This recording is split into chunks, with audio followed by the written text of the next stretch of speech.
ஆகாஷவாணி.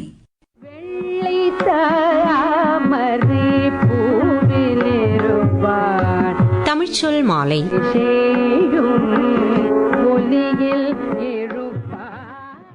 வணக்கம் நேர்களே, இது தமிழ்ச்சொல் மாலை.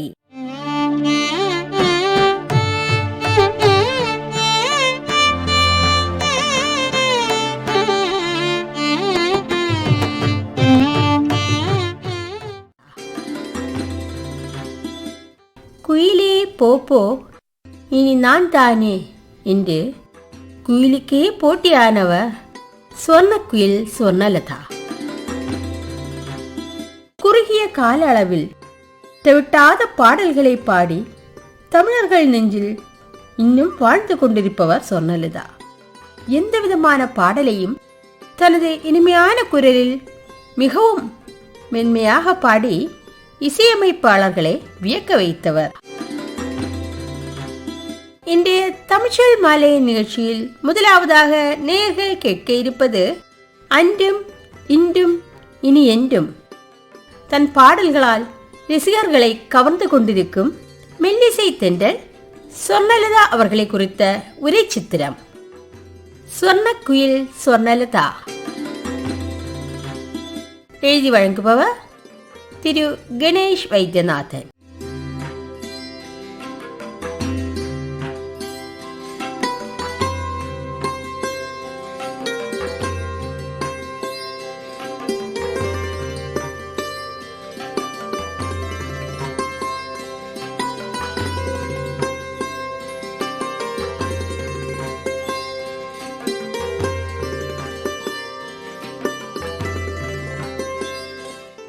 ஏழிசையின் ரீங்கார குயில், கந்தர்வ குரலரசி, இந்தியாவின் ஹம்மிங் குயின், அதாவது ஸ்வரங்களின் அரசி, மெல்லிசை தென்றல் என்றெல்லாம் போற்றப்படுபவர் மாபெரும் பிரபல பின்னணி பாடகி ஸ்வர்ணலதா. இவர் 7000 பாடல்களுக்கு மேல் பாடியவர். கருத்தம்மா என்ற திரைப்படத்தில் போராளே பொன்னுத்தாயி என்ற பாடலை பாடியதற்காக சிறந்த பாடகிக்கான இந்திய தேசிய விருதினை பெற்றவர். ஸ்வர்ணக்குயில் என்று செல்லமாக அழைக்கப்படும் ஸ்வர்ணலதாவின் வாழ்க்கை வரலாற்றை இப்பதிவில் காணலாம்.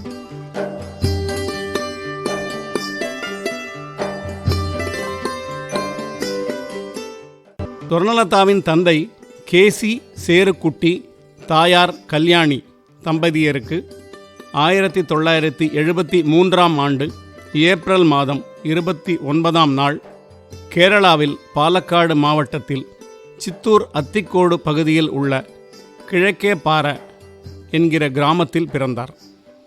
இவரது குடும்பம் பெரிய இசை குடும்பம். 10 சகோதர சகோதரிகளுடன் ஸ்வர்ணலதா கடைசி மகளாக பிறந்தார். இவரது தந்தை ஒரு புகழ்பெற்ற ஹார்மோனிய கலைஞரும் சிறந்த பாடகரும் ஆவார். தாயாருக்கும் இசையில் ஆர்வம் இருந்தது. ஸ்வர்ணலதா தனது சிறு வயது முதலே தன் தந்தையிடமும் தனது மூத்த சகோதரி சரோஜா என்பவரிடமும் கர்நாடக இசை, விசைப்பலகை, ஹார்மோனியம் பயின்று வந்தார். பின்னர் ஸ்வர்ணலதாவின் குடும்பத்தினர் கர்நாடகாவில் உள்ள ஷிமோகா நகருக்கு குடிபெயர்ந்தனர். அங்கு இவர் தனது உயர்கல்வியை கற்றார். ஷிமோகா மாவட்டத்தில் எல்லா கலை நிகழ்ச்சிகளிலும் ஸ்வர்ணலதாவின் குரல்தான் ஒலித்து கொண்டிருந்தது. அவரின் இனிமையான குரலை கேட்பதற்காகவே மக்கள் திரளாக கூடி வருவார்கள் என்று சொல்லப்படுகிறது.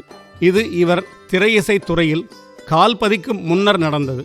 இவர் பன்முகத்திறன் கொண்டவர் என்பதாலும் நல்ல குரல் வளம் உள்ளதாலும் அவரது பெற்றோர்கள் சினிமாவில் பாட வைப்பதற்காக சென்னைக்கு இடம்பெயர்ந்தனர். சென்னையில் மெல்லிசை மன்னர் திரு MS விஸ்வநாதன் அவர்களின் வீட்டிற்கே சென்று பாடுவதற்காக வாய்ப்பு கேட்டபோது ஏதாவது ஒரு பாடலை பாடுமாறு கூறினார். அதற்கு உயர்ந்த மனிதன் படத்தில் இடம்பெற்ற நாளை இந்த வேளை பார்த்து ஓடிவா நிலா என்ற MSVயின் இசையில் P. சுசீலா அவர்கள் பாடிய பாடலை மிக அழகாக பாடியுள்ளார். அதனை கேட்ட MSV மிகவும் அற்புதமாக பாடுகிறாயே என்று பாராட்டியதோடு மட்டுமல்லாமல் தனது அடுத்த படத்திற்கு வாய்ப்பும் கொடுத்துள்ளார். கலைஞர் மு. கருணாநிதி அவர்கள் கதை வசனம் எழுதி திரு MSV இசை அமைத்து 1987ஆம் ஆண்டு வெளிவந்த நீதிக்கு தண்டனை என்ற படத்தில் மகாகவி பாரதியாரின் சின்னஞ்சிறு கிளியே கண்ணம்மா என்ற அற்புதமான பாடலை டாக்டர் KJ யேசுதாஸ் அவர்களுடன் இணைந்து பாடியது சொர்ணலதாவின் வாழ்க்கையில் பொன்னேட்டில் பொறிக்கப்பட வேண்டிய நாள் என்று கூறினால் மிகையாகாது. அப்போது சொர்ணலதாவிற்கு 14 வயது மட்டுமே. இவரின் இனிமையான குரல் இசை ஞானி இளையராஜாவிற்கு மிகவும் பிடித்து போகவே 1988ஆம் ஆண்டு வெளியான குரு சிஷ்யன் படத்தில் உத்தம புத்திரி நானே என்ற பாடலை இளையராஜாவின் இசையமைப்பில் பாடினார். பின்னர் தளபதி திரைப்படத்தில் ராக்கம்மா கையத்தட்டு என்ற பாடல், கேப்டன் பிரபாகரன் படத்தில் ஆட்டமா தேரோட்டமா என்ற துள்ளனான பாடல், சின்னத்தம்பி படத்தில் போவமா ஊர்கோலம் என்ற மகிழ்ச்சியான பாடல் மற்றும் நீ எங்கே என் அன்பே என்ற உருக்கமான பாடல், என் ராசாவின் மனசிலே படத்தில் குயில் பாட்டு ஓ வந்ததென்ன இளமானே என்ற மெய்சிலிருக்கும் பாடல், அலைபாயுதே படத்தில் எவனோ ஒருவன் வாசிக்கிறான் என்ற பிரிவின் வேதனையை உணர்த்தும் பாடல், இப்படி எண்ணற்ற பாடல்களை பாடி தலைமுறைகளை கடந்து ரசிகர்களை மட்டுமல்லாமல் தன் இனிமையான தனித்துவம் வாய்ந்த குரலால் பல இசையமைப்பாளர்களையும் தன் பக்கம் கவர்ந்தார். இவருடைய காலத்தில் இவருடன் சேர்ந்து பணியாற்றாத இசையமைப்பாளர்கள் இல்லை என்றே சொல்லலாம். சொர்ணலதா இசையமைப்பாளர் தேவா, ஆதித்யன், வித்யாசாகர், பரத்வாஜ், மணி சர்மா, ரமண கோகுலா, ஹாரிஸ் ஜெயராஜ், யுவன் சங்கர் ராஜா என்று தமிழ், தெலுங்கு மொழிகளில் பல முன்னணி இசையமைப்பாளர்களின் இசையில் ஏராளமான பாடல்களை பாடியுள்ளார். பாடலாசிரியர் வாலி அவர்களுடன் இணைந்து பணியாற்றிய பல பாடல்கள் இவருக்கு திரை உலகில் மிகப்பெரிய புகழை பெற்று தந்தது. குறிப்பாக சத்ரியன் படத்தில் மாலையில் யாரோ மனதோடு பேச என்ற பாடலும், வள்ளி படத்தில் என்னுள்ளே என்னுள்ளே என்ற பாடலும் இப்போதும் எல்லோர் மனதிலும் ரீங்காரம் இட்டு கொண்டுதான் இருக்கின்றது.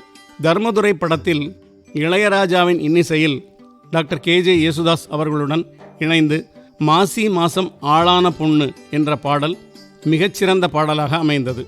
மெல்லிசை தென்றல் என்று அன்பாக அழைக்கப்படும் சொர்ணலதா தமிழ், தெலுங்கு, கன்னடம், மலையாளம், ஹிந்தி, உருது, பெங்காலி, ஒரியா, படுகா போன்ற பல மொழிகளில் 7000த்திற்கும் மேற்பட்ட பாடல்களை பாடியுள்ளார். புகழ்பெற்ற ஹிந்தி படமான முகலே ஆசம் படம் தமிழில் அனார்கலி என்ற பெயரில் வெளியானது. ஹிந்தி படத்தில் நௌஷாத் அலியின் இசையில் புகழ்பெற்ற கவாலி என்ற போட்டி பாடலை சம்ஷாத் பேகமும் லதா மங்கேஷ்கரும் பாடியிருந்தார்கள். இப்போட்டி பாடலை 2 வெவ்வேறு குரல்களிலும் சொர்ணலதா இசையமைப்பாளர் சங்கர் கணேஷ் அவர்களின் இசையமைப்பில் பாடினார். சொர்ணலதாவின் இந்த திறமையை பாராட்டி நௌஷாத் அலி தன்னுடைய மோதிரத்தையும் பரிசாக சொர்ணலதாவிற்கு வழங்கினார் என்பது குறிப்பிடத்தக்கது. சொர்ணலதா இளையராஜாவிற்காக 300க்கும் மேற்பட்ட பாடல்களை பாடியுள்ளார். 90களில் இளையராஜாவின் இசையமைப்பில் பாடிய பாடல்கள் மிகப்பெரிய வெற்றியை தந்தன. சின்னத்தம்பி படத்தில் போவமா ஊர்கோலம் பாடலுக்கு சிறந்த பின்னணி பாடகர் விருதை தமிழக அரசு வழங்கி கௌரவித்தது. தளபதி திரைப்படத்தில் இவர் பாடிய ராக்கம்மா கையைத்தட்டு பாடல் BBCயின் உலக அளவில் வெற்றி பாடல் பட்டியலில் வந்தது. ஒரு சுவாரஸ்யமான விஷயம் என்னவென்றால், என் ராசாவின் மனசிலே படத்திற்கு இசையமைக்க இருந்த இளையராஜா அவர்களிடம் ஒரு பாடல் எழுதும்படி கேட்டுள்ளார்கள். அப்போது குயில் பாட்டு என்ற பாடலை எழுதியுள்ளார். இந்த பாட்டில் குயிலே போ போ இனி நான் தானே என்று எழுதி சொர்ணலதாவை பாட வைத்தார். இதில் குயில் என்ற வார்த்தை சின்ன குயில் சித்ரா அவர்களை குறிக்கிறது. இது சொர்ணலதாவிற்கே தெரியாது.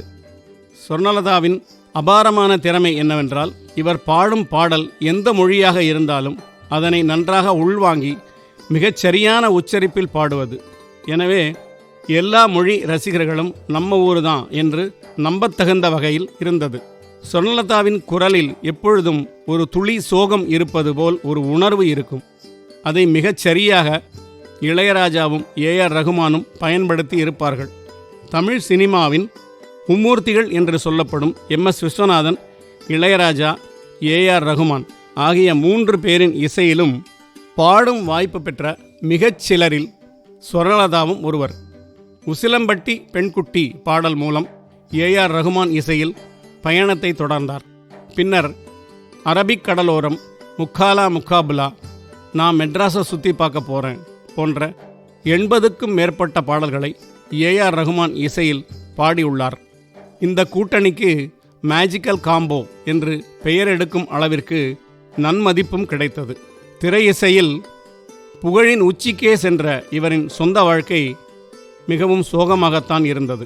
பெரும்பாலும் அமைதியான குணமும் கூச்ச சுபாவமும் கொண்ட இவர் யாரிடமும் அதிகம் பேசாமல் தனிமை விரும்பியாகவே வாழ்ந்து வந்தார். மிகப்பெரிய குடும்பத்தை தன் வருமானத்தால் மட்டுமே காப்பாற்ற வேண்டிய நிலைமை இவருக்கு இருந்தது. இவரது பெற்றோர்கள் இளம் வயதிலேயே இறந்து போனதால் ஒரு கட்டத்தில் இவருடன் யாரும் இல்லாமல் தனியாக வாழ்ந்து வந்தார். தன் வாழ்நாளில் அவர் திருமணம் செய்து கொள்ளவில்லை. அவருக்கு தெரிந்ததெல்லாம் இசை ஒன்றுதான். இசைக்காக தன் உயிரையே அர்ப்பணித்தவர் என்று சொல்லலாம். அலைபாயுதே படத்திற்காக எவனோ ஒருவன் வாசிக்கிறான் என்கிற பாடலில் அந்த புல்லாங்குழலின் இசை மீது அமர்ந்து வெளிப்படுவது நம் உள்ளுணர்வை ஏதோ செய்து மயக்கத்தில் ஆழ்த்திவிடும். வெவ்வேறு இடத்தில் பிரிந்திருக்கும் காதலன் காதலியின் உணர்வை தட்டி எழுப்பி தன் குரலின் மூலம் நம்மை உணர வைத்திருப்பார். குறிப்பாக இந்த பாடலில் இன்னிசை மட்டும் இல்லை என்றால் என்றோ என்றோ இறந்திருப்பேன் என்ற வரிகளை அவர் மிகவும் அனுபவித்து சோகத்தின் உச்சிக்கே சென்று பாடி இவர் கடந்திருப்பார் என்பது அவர் பாடிய இந்த பாடல் மூலம் நாம் அறிய முடியும். இனி இவருக்கு கிடைத்த விருதுகளை பற்றி காணலாம். 1994ஆம் ஆண்டு இயக்குனர் பாரதி ராஜா மற்றும் ஏஆர் ரகுமானின் இசையில் வெளியான கருத்தம்மா படத்தில் போராளே பொன்னுத்தாயி பாடலுக்காக சிறந்த பின்னணி பாடகிக்கான தேசிய விருதை பெற்றார். ஏஆர் ரகுமான் இசையில் தேசிய விருதை பெற்ற முதல் பெண் பின்னணி பாடகி என்ற பெருமை பெற்றவரும் இவரே. அது மட்டுமல்லாமல் 3 தமிழ்நாடு மாநில திரைப்பட விருதுகளை பெற்றுள்ளார். 1991ஆம் ஆண்டில் வெளிவந்த சின்னத்தம்பி படத்தில் போவோமா ஊர்கோலம் பாடலுக்காகவும் 1994ஆம் ஆண்டு கருத்தம்மாவின் போராளே பொன்னுத்தாயி பாடலுக்காகவும் 2000 ஆண்டில் வெளிவந்த அலைபாயுதே படத்தில் எவனோ ஒருவன் வாசிக்கிறான் பாடலுக்காகவும் சிறந்த பின்னணி பாடகிக்கான தமிழ்நாடு அரசு விருதினை பெற்றார். 1994ஆம் ஆண்டில் தமிழ்நாடு அரசு சிறந்த பின்னணி பாடகிக்கான கலைமாமணி விருதை அளித்து கௌரவித்தது. மேலும் 5 சினிமா எக்ஸ்பிரஸ் விருதுகளையும் 4 ஃபிலிம்ஃபேர் விருதினையும் பெற்றுள்ளார் என்பது குறிப்பிடத்தக்கது.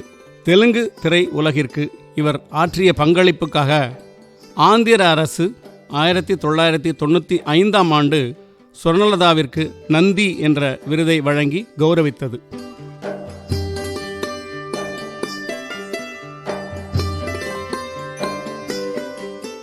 ஸ்வர்ணலதாவிற்கு 2000 ஆண்டிற்கு பிறகு திரைப்படத்தில் பாடும் வாய்ப்புகள் குறையத் தொடங்கின.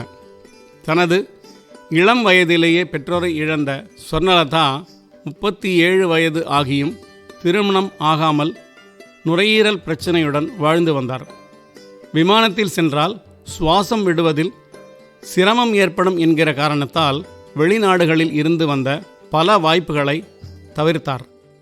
2003ஆம் ஆண்டு ஏஆர் ரகுமான் நடத்திய வெளிச்சங்களின் ஒற்றுமை எனும் நிகழ்ச்சியில் போராளே பொன்னுத்தாயி என்கிற பாடலை புற்றுநோயால் அவதிப்படும் ஏழை எளிய மக்களுக்காக நடத்தப்பட்ட நிகழ்ச்சியில் மிகவும் அற்புதமாக பாடினார். இந்த நிகழ்ச்சியில் நானும் பங்கு கொள்வதில் பெருமைப்படுகிறேன் என்று நெகிழ்ச்சியுடன் கூறியது மட்டுமல்லாமல் தனக்கு இந்த வாய்ப்பு கொடுத்த ஏஆர் ரகுமான் அவர்களுக்கு நன்றியும் கூறினார். நுரையீரல் பிரச்சனையுடன் வாழ்ந்து வந்த ஸ்வர்ணலதாவிற்கு ஒரு சமயத்தில் வாயை திறந்து பேசக்கூட முடியாமல் போனது என்பது வருந்தத்தக்க விஷயம்.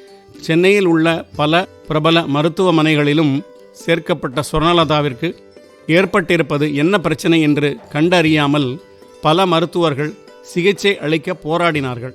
கடைசியாக இடியோபதிக் பல்மனரிஸ் புரோசிஸ் என்னும் அரிதான வினோதமான நோயால் பாதிக்கப்பட்டுள்ளது கண்டுபிடிக்கப்பட்டது.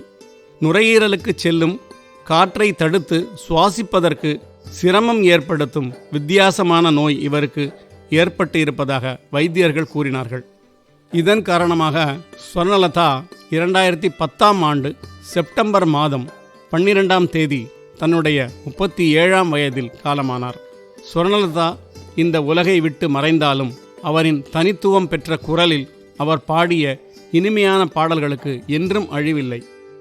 சிரமமான பாடல்களை கூட தனது திறமையால் எளிதாக பாடுவதில் வல்லவர் என்பதால் ரசிகர்களின் மனதில் நீங்காத இடம் பிடித்து பாடல்கள் மூலம் இன்றும் என்றும் வாழ்ந்து கொண்டு இருப்பார் என்பதுதான் திண்ணம்.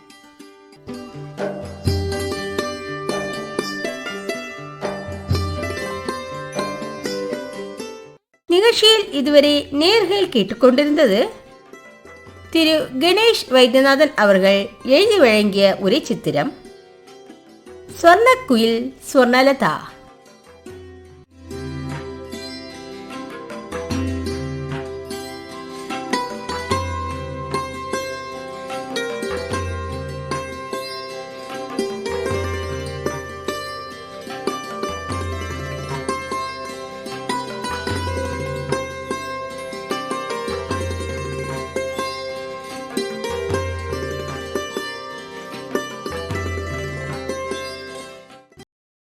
நேர்கள் கேட்டுக்கொண்டிருப்பது ஆகாஷவாணியின் தமிழ்ச்சொல் மாலை. நிகழ்ச்சியில் இதுவரை நேயர்கள் கேட்டுக்கொண்டிருந்தது ஆகாஷவாணி திருவனந்தபுரம் நிலையத்திலிருந்து ஒலிபரப்பான தமிழ்ச்சொல் மாலை. இத்துடன் இந்திய நிகழ்ச்சிகள் நிறைவடைகின்றன. மீண்டும் சந்திக்கும் வரை உங்களிடமிருந்து விடைபெறுவது எம் சங்கீதா கிருஷ்ணகுமார். நன்றி, வணக்கம்.